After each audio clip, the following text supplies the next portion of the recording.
I'm John Wilson. Welcome to Owned and Operated. Twice a week, we talk about home service businesses, and if you're a home service entrepreneur, then this is going to be the show for you. We talk about our own business in residential plumbing, HVAC, and electric, and we also talk about business models that we just find interesting. Let's get into it.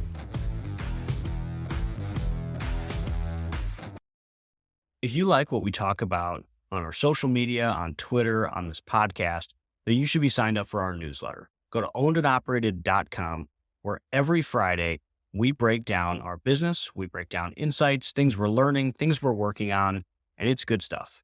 Check it out, ownedandoperated.com. Welcome back to Owned and Operated.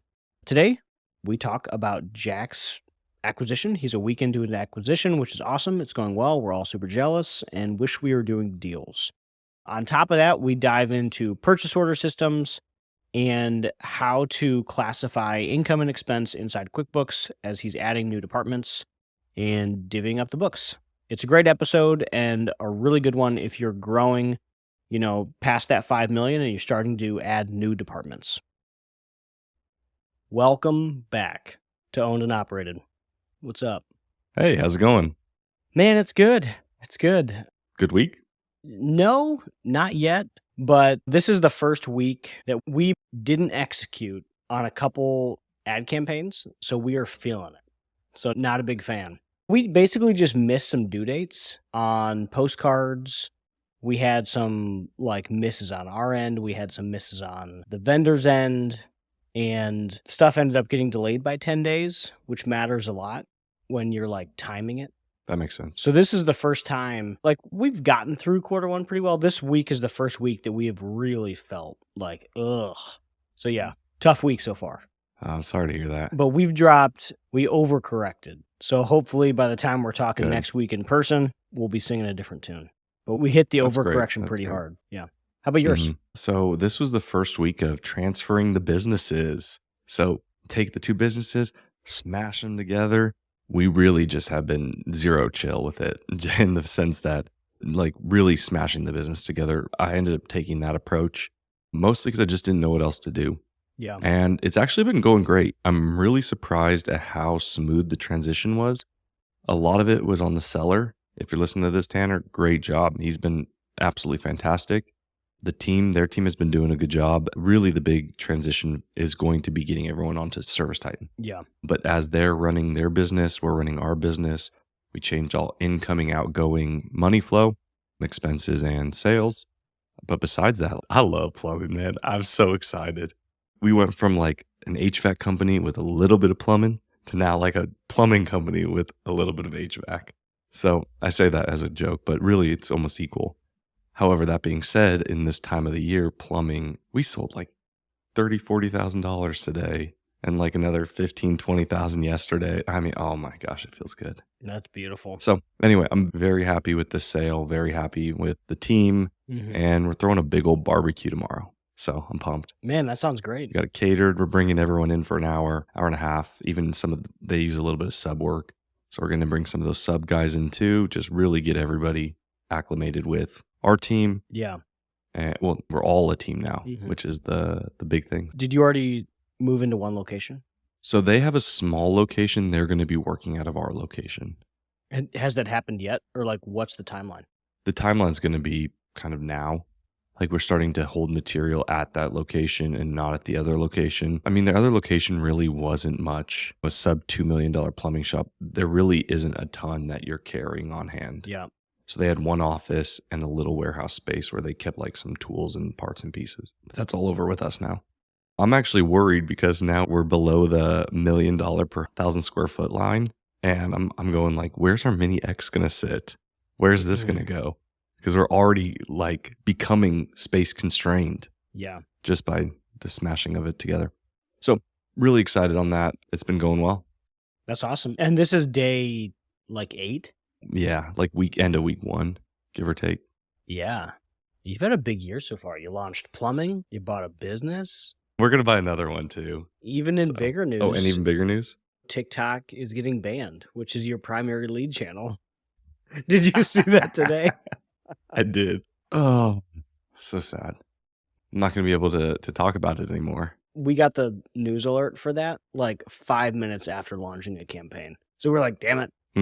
Are they actually getting mad? Like, I feel like this is the news that comes through like every 6 months. They say something like that. And then it's like, oh, well, they just moved to Texas. Their servers moved to Texas. I don't know. It would likely be in everyone's best interest if it didn't exist. Probably. It's good for humanity argument. I think it's pretty bad. I wouldn't disagree with you there. That being said, I mean, it has a lot of US users. So that's a lot of people that are just not using their favorite app anymore. So we'll see. It'll be fun.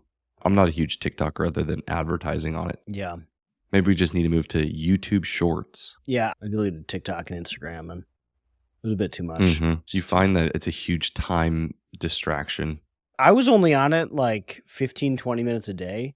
And like, I was good. Nothing that it gave me was like value to my life. I do have a fun story. Let's go. Today, somebody walked into the office, a restoration guy. Shout out to Tucker. He's a listener. All right, Tucker. He walked in, started talking to my plumbing guys, my CSR, front desk lady, and just chit-chatting about sometimes they need plumbing work with restoration and that whole, not congruity, but you know what I mean. They kind of complement each other. Yeah. And then he calls back later and goes, was that Jack from Owned and Operated? And yes, it was. Peace. It's Jack. What's going on? I'm famous. Nashville famous. One day I'm going to get stopped on the street. Yeah. I'm waiting for that day. So if you see me, just yell at the bald guy. Yeah. Next time I see you, I will yell the bald guy. Please don't. Yeah. The blending of real life. That's awesome. It's funny when like random people in my life listen to the show. I'm sure people I don't know, but like the only people that bring it up are people I do. I don't know. I think it's funny. I'm glad that people share this hour with me a week. Yeah, it's cool. It's, we sit in front of a webcam and talk to each other, and it doesn't blend into real life all that much. So it's proof that you can see a number on a screen that 2, 3, 4,000 people are listening, but it's hard to comprehend what that actually means until something like this happens. Yeah. Okay, let's hit the topic of the day. So you are blending these two businesses together. You shot me a text. You were like, what's up, dog? I love you, man. Let's have some barbecue together. And you asked like how to blend the financials, I think. What was a better way to phrase your question? So my question was around how do you set up classifications and business accounts? Do you operate out of a single operating account and then you just work with a bookkeeper to do classifications so that you can follow how much each business is making? Like, what does that look like the minute that you add a second vertical? Yeah. I'm going to leave that super broad. I think it's a good one. I don't remember when we did ours. It was probably $1.5 million. And it's something that we tinkered with all the way up until, I don't think we've messed with it in a couple years now. But it was like 5 years of like, okay, do we like this? How does this track? We'll answer the first part and then we'll dive into the second part. And the first part, like if you own them in the same EIN, like if it's the same legal entity, you just combine them. One set of books, one payroll. That's what we're doing. Yeah. And that's the easiest way to do it. And then the next part is like, how do you segment the books? And the reason this matters is it's like short term and long term.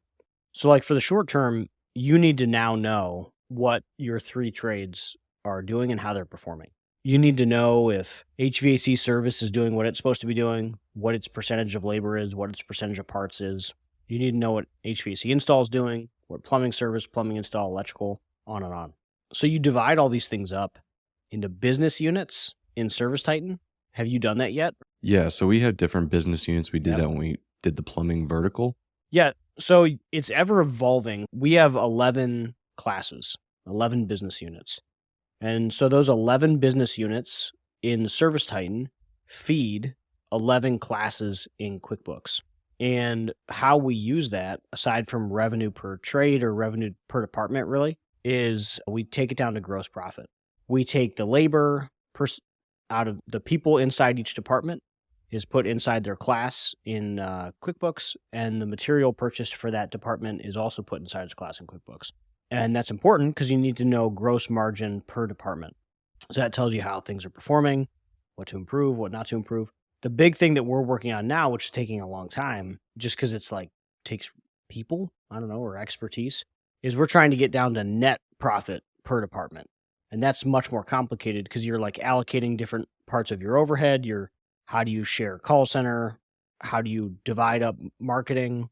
Yeah, so that's exactly what we set up. I worked with a bookkeeper yesterday. We are setting all of the HVAC stuff to an HVAC classification in QuickBooks and all of the plumbing stuff to a plumbing classification. Easy peasy. But then do you worry at this stage about the net, or are you just running net as a whole company? I don't think net matters at your stage. I just don't think the juice is worth the squeeze. Like, what's it really going to give you? The things that really matter is when each department starts having its own OPEX, like expenses. So that could be staff, that could be its own marketing budget. Those are really the big ones. That's how we think about it. So, like HVAC. HVAC for us has 4 dedicated overhead positions that, like, their entire job is HVAC. So that's the trade manager, dispatcher, service manager, install manager. So that's enough for us to care about net for that department. And they're managing an $8 million business, like, just themselves. So they need to know the net. We also need to be thinking about their contribution to call center, their contribution to accounting. So how do we divide that up? So the way we use net now is each department can have up to 4% of revenue of their department for dedicated staff. And they each have their own marketing budget based off their own revenue. But I don't think that really matters until you're running a siloed, like, separately managed department. I agree. Yeah, not until the point where, until you finally have that department head manager who can manage the P&L of that specific section, it doesn't matter. Well, it does matter, but you can't get good data, right? So until you have somebody who can look at that good data, there's no point in having that really incremental data. Yeah, we don't think so. I mean, maybe an accountant would disagree because they need to know where everything exactly goes. I just don't think the juice is worth the squeeze. So the way, and we're just moving to this now, so probably in the next 2 months we'll be there, where we'll know net. So like vehicles, fuel card, marketing budget, depending on the credit card, will be divided up by trade. So we'll know exactly what's going on in each one. Awesome. Hey, this episode is sponsored by Service Scalers. So Service Scalers is actually a brand that I've used personally with our companies for a little bit over a year now. They've helped us manage our digital advertising. Frankly, they did a lot better than our last agency. Leads went through the roof and cost per click went way down. Check out Service Scalers if you're a plumbing, HVAC, or electrical home service company. That's what they knock out of the park, and they did a great job for me. If this is too much sharing, I completely get it. But like, what does the bank account situation look like? What can you say towards that? Do you keep it like a separate operating account? Is it just a single operating account? Just one account. God, I love that. What would the benefit of multiple accounts be? According to our accountant, sorry if my accountant listens, according to the accountant, it was easier tracking. That's all, right? You could do credit cards or any kind of charge cards or charge accounts directly to that account. So then they can watch what's going in and out. So I think it comes back down to that net, is they're able to see the inflow and outflow on that account. Yeah. And then that theoretically is going to just be only for plumbing and only for HVAC. But I think, like you said, when I was going through it, I'm going, as long as we have the information from a classification standpoint and we can use the CRM system, ServiceTitan, and QuickBooks to really understand what we're doing in terms of gross sales on each division and then gross COGS, I think we should be fine with that. I think this is a case of like forest through the trees. You're missing the big picture. Or not you, but like that concept of missing the big picture. Like it just doesn't really matter. The company net is what matters. And I think it's really easy to overcomplicate something. It's the easiest thing in the world to overcomplicate something. And it's a lot more complicated, or it's a lot more difficult to like simplify. Yeah. And I think you'll just end up adding administrative burden. That's why I wanted to talk to you, because that was that text purposes. I felt like I had the direction, and I always worry. I love myself some lawyers. I love myself some accountants, but at the end of the day, you're asking a butcher how you want your steak. Which steak should I get? Of course, it's going to be the rib eye. It's going to be that nice, juicy prime rib. They're going to pick the expensive cuts. And in that term, the more administrative work for the accountant, the better it is for him, the more job security. Don't get me wrong. It is like the best thing to do if you could do that effectively. I would argue that's not the best thing to do. Maybe that's the wrong terminology, but from an accounting perspective, it is like the best way to get the top amount of information for your business is to have everything segmented off individually and perfectly so that they could see every cost that goes to HVAC and every cost that goes to plumbing. And then you divide, the additional labor. You can just divide that up inside of your chart of accounts. I think the big thing here is like, I'm strongly disagreeing that is the best way. See, so I'm not either disagreeing or agreeing. So you're kind of arguing with yourself here. All right. I mean, like I said, I felt like it was an over administrative burden. Yeah. And so that's why we're kind of in the same direction here. And I've done what you've said prior to you saying it. And now I'm just trying to figure out if we were supposed to take the next step. And it sounds like that answer is just no. You're overcomplicating it. Yeah. You can figure that all out a different way that will be better in the long run.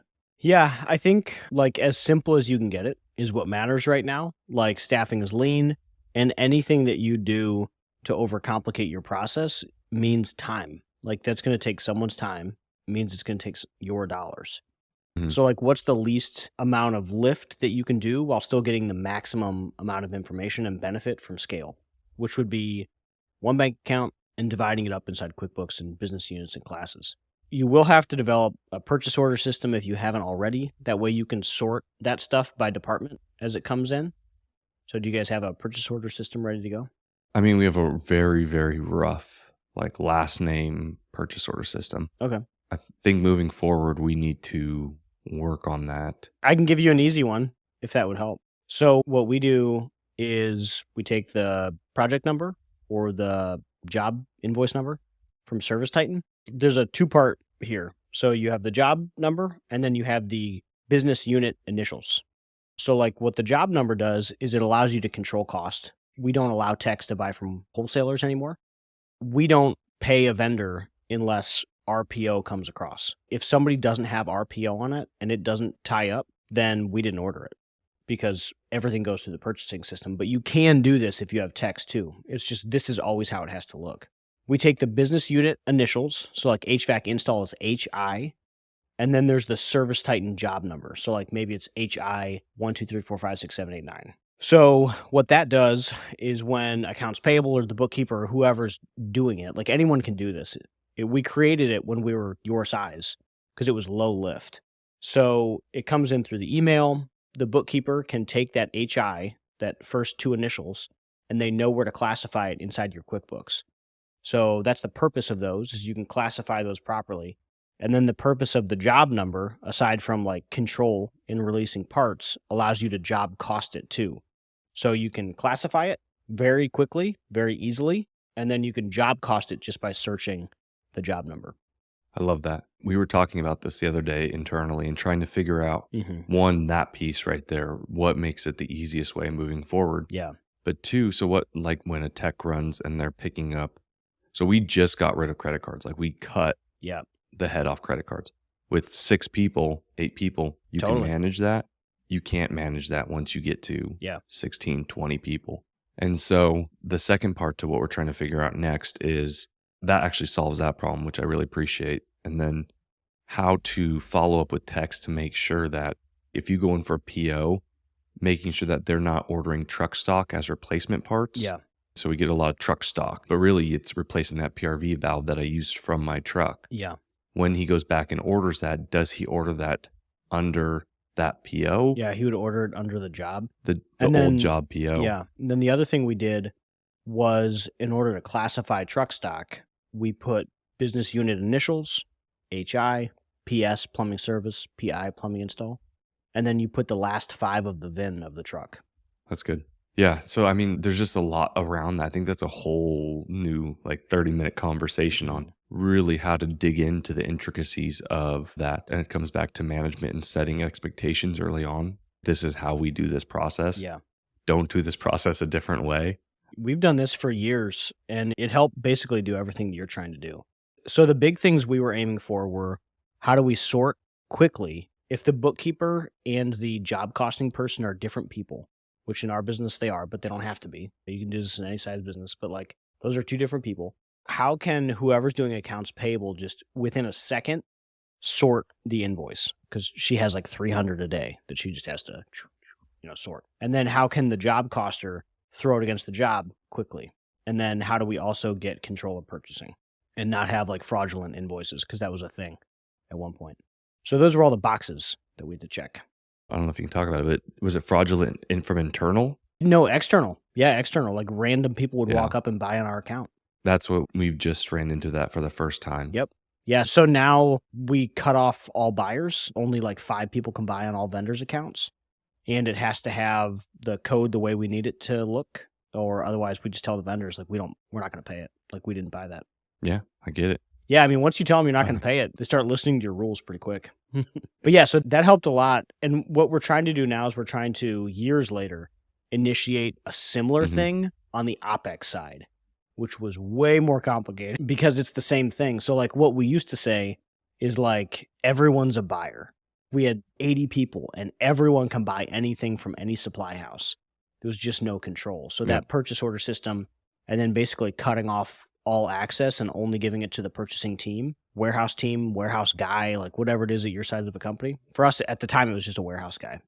Helped a lot. But now we're in the same problem with OpEx where there's not enough control and we're not running budget. So we just finished developing the PO system and it looks similar to the other one. And then it just like, it sits on the backbone of Slack. That way people can like order and approve easy. Yeah, I mean, that makes sense. You have to do that. You can't have 200, 300 people running around buying. It just doesn't make any sense. Yeah. I think I asked this question a while back and you said, Jack, we just don't even have this issue. Was about like, especially in HVAC, but warranty parts, right? Warranty parts are a huge thing in HVAC. They come with a 10-year parts warranty and you have to return them most of the time. So if you don't return them, you don't get paid. And so all of our prices are including the return. So what does that look like? And having someone to manage that process. So a warehouse guy becomes something pretty quickly, but overall not too difficult to just rip it all away from everyone and say, hey, this person in the office is, just call them, they're buying. And that's their only job is to buy parts. Yeah, it's definitely an adjustment, but everyone gets mad for 2 weeks and then it works. Yeah. I mean, if any vendors are listening out there and they just want to like do vendor managed inventory in my 2,500 square foot shop, you're more than welcome. There are a bunch of consigned options. Like that's a thing. Yeah, we've talked to people about consignment. Like they will do it. But I mean, if no one has seen John's storage shop area, it's good. The most beautiful thing. I walked through there the other day. We just moved into our new headquarters like 8 months ago now.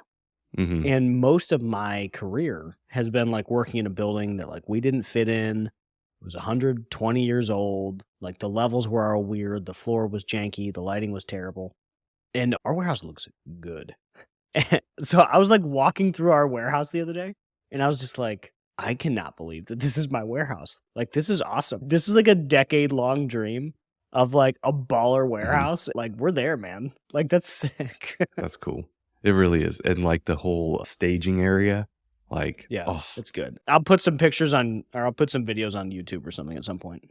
Yeah, you guys will love it. And the way that they do the Milwaukee binning and just, it's like the epitome of operational efficiency. Like, it's just really cool how to see how it's flowing through there. And then like end of day, like 3 p.m., empty. It goes from like this bustling, everybody's getting their stuff in the morning, really, really busy area. And then like 3 o'clock, it was just crickets. Yeah. Pretty neat. Yeah. We've had events here before, but this is our first workshop next week.